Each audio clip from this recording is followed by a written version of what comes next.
L'ictus és una malaltia neurològica molt important al nostre país. De fet, és la primera causa de mort amb dones a Catalunya i també al reste d'Espanya. I és una malaltia que es produeix pel tancament d'una artèria del cervell per causa d'un coall que pot vindre del cor o de la pròpia malaltia de les artèries del cervell i que fa que no arribi bé la sang a aquestes àrees del cervell irrigades per aquesta artèria, i que si aquesta situació es manté diverses hores i no són capaços d'obrir aquesta artèria farmacològicament, llavors aquesta àrea del cervell es moriria i produiria discapacitat, produiria la sintomatologia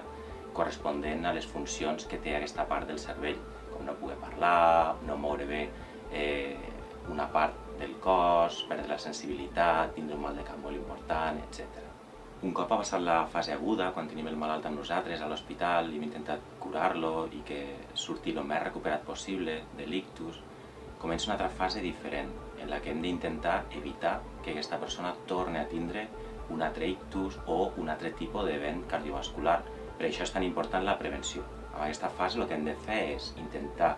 posar un tractament per evitar controlar tots els factors de risc cardiovascular i posar uns fàrmacs, que anomenen fàrmacs antiagregants o anticoagulants, per evitar que el malalt tingui un altre ictus.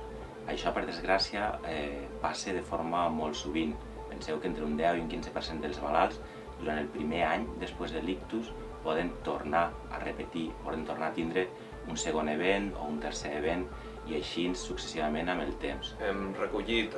la sang de 1.800 pacients, d'on hem extret l'ADN de cadascun d'aquests pacients i hem estudiat 250 polimorfismes genètics. Els polimorfismes genètics són un tipus de mutació que són les que provoquen la variabilitat entre les diferents persones. Amb aquests resultats hem aconseguit que podem arribar a predir fins al 80% d'aquests nous casos d'ictus després d'haver patit un primer. El problema és com saber qui té més risc de tornar a recórrer, a tindre un altre ictus, un altre infart de miocardi, i això la veritat és que avui en dia no ho sabem massa bé, perquè una gent sí que respon molt bé als tractaments de prevenció secundària que fem servir i perquè uns altres malalts tornaran a tindre un altre ictus d'aquí un mes, 2 mesos, 3 mesos. El futur, el que ens agradaria, el nostre somni és arribar realment a fer medicina personalitzada. Això implicaria mirar tots els gens del genoma i realment ser capaços d'identificar força bé qui tornarà a tindre aquest tipus de malaltia o no, quin és el millor fàrmac